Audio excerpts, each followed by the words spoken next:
आप सभी को जय हिंद। कुछ क्वेश्चंस हैं जो बैंकिंग और एसएससी के एग्जाम में पूछे गए, देख लेते हैं। अच्छे प्रश्न हैं। इसे लिखा है कि एरर के प्रश्न है। पहला प्रश्न क्वेश्चन कह रहा है कि इन कंसिडरेशन, और उन्होंने फॉर लिख रखा है। In consideration for the bereaved families feeling, family में वो अपॉस्ट्रोफी एस लगा के फीलिंग पर अधिकार दिखाया।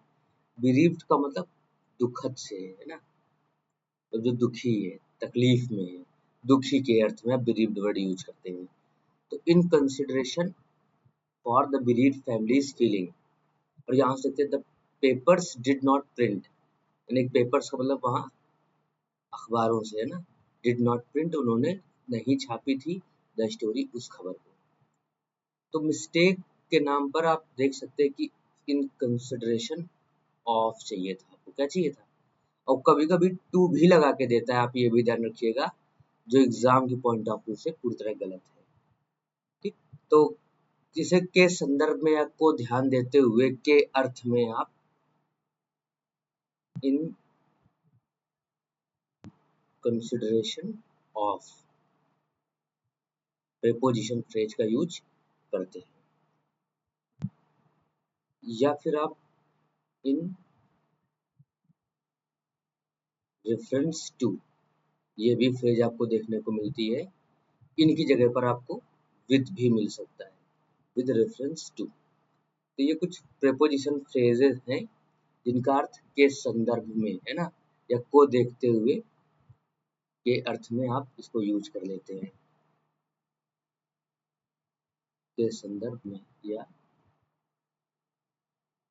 को देखते हुए, ये भाव रख देने के लिए आप इन प्रीपोजिशन फ्रेजेस का यूज कर लेते हैं। ठीक है, तो आपको वहां चाहिए था in consideration of the bereaved families feeling, यहाँ तक कोई भी फाइनाइट वर्ब नहीं है।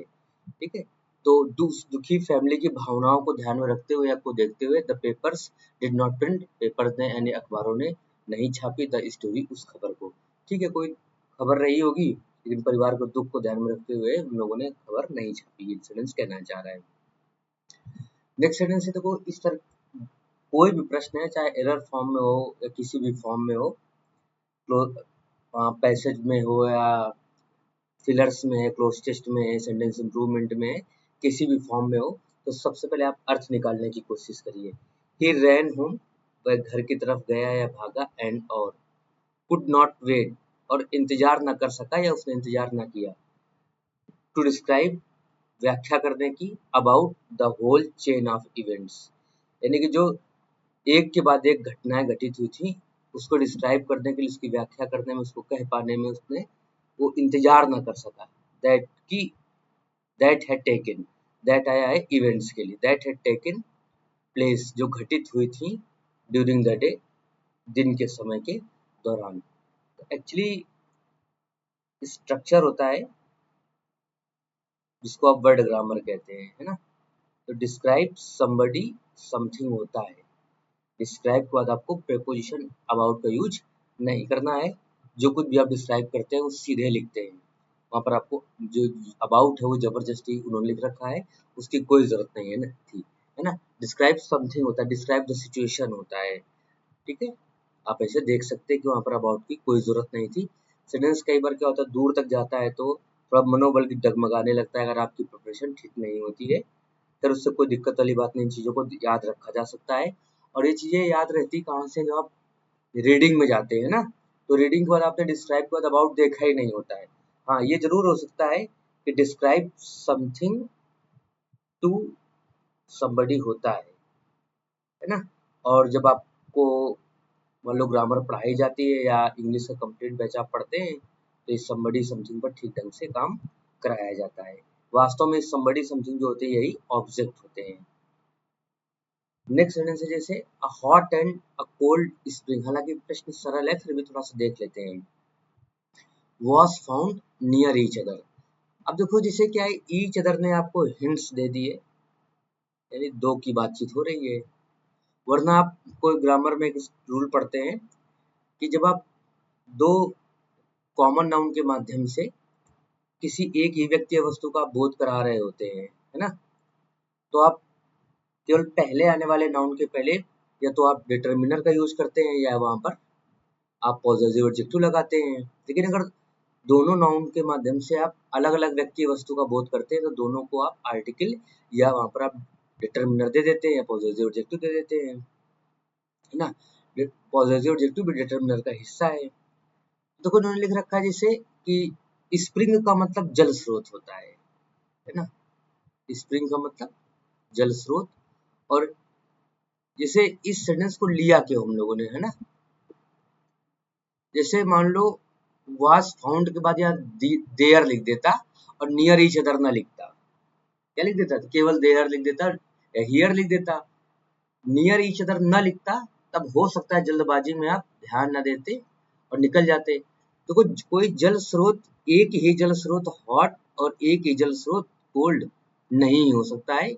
इसी जल स्रोत के लिए आपने दो एडजेक्टिव लगा रखे हैं, हॉट एंड कोल्ड, है ना।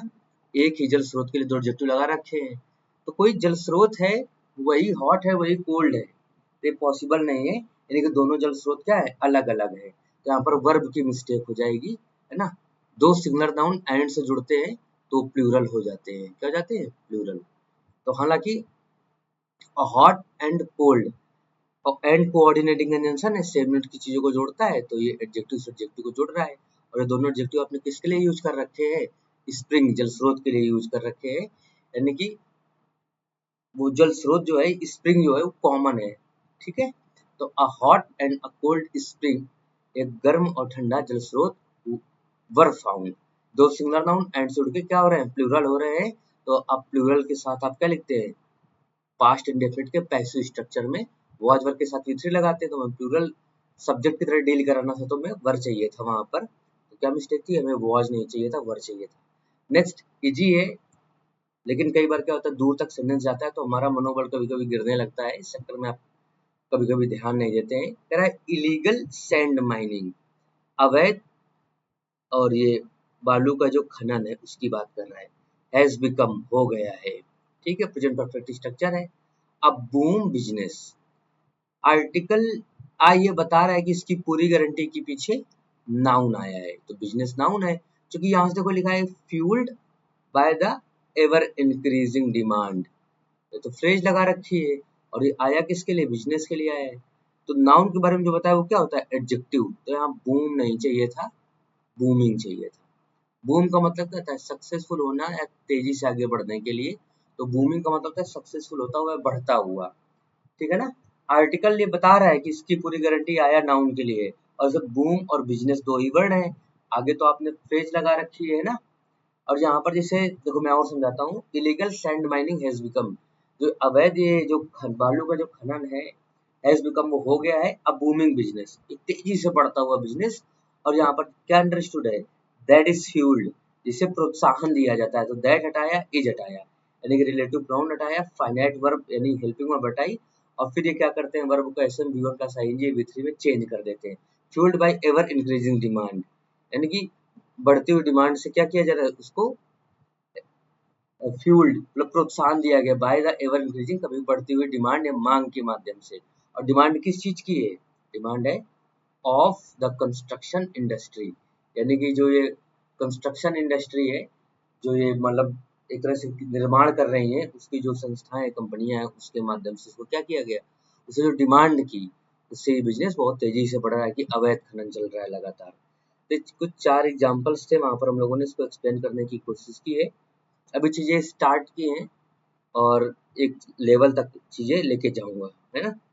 आपको इसी प्लेटफॉर्म पे एसएससी,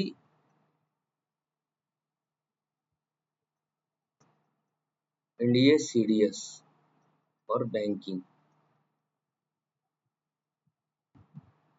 के लिए क्लासेस आपको मिल जाएंगी। अगर आप ऑनलाइन क्लास भी लेना चाहें तो ये दी इंग्लिश सर्किल करके ही हमारा टेलीग्राम चैनल भी है, इसी से इंस्टाग्राम, फेसबुक और इसी से प्ले स्टोर पे हमारा ऐप अवेलेबल है ना। तो वहाँ पर आप बैचेस वगैरह ले सकते हैं, वहाँ पर बैचेस की जानकारी दी गई है। बैंकिंग की स्पेलिंग शायद वहाँ बाद में हमसे मिस्टेक हो गई है ना। तो खैर आप समझदार हैं। तो वहाँ पर आप देखो, जैसे कई बार क्या होता है, हम ही क्यों, है ना, कि आप मुझसे ही क्यों पढ़े, तो मैं आपसे कह सकता हूँ कि हमसे एक बार पढ़ने के बाद मैं मतलब ये कह के पढ़ाता हूँ ऑफलाइन ऑनलाइन दोनों, कि एक बार पढ़ने के बाद आपको फिर से दोबारा पढ़ने की ज़रूरत महसूस नहीं होगी। ऐसा नहीं कि आप एक बार हमारे साथ बैच खत्म करते हैं, फिर प्रॉब्लम्स हैं, प्रैक्टिस के लिए किसी और का दरवाज़ा खटखटाना पड़ रहा है, ये दिक्कत नहीं। और दूसरी बात, आपको रिलेवेंट मैटर मिलेगा, ये भी नहीं कि ज़बरदस्ती कुछ भी पढ़ाया जा रहा है व्यूज़ के चक्कर में, ये स्थिति नहीं होगी। So please keep joining. Thank you.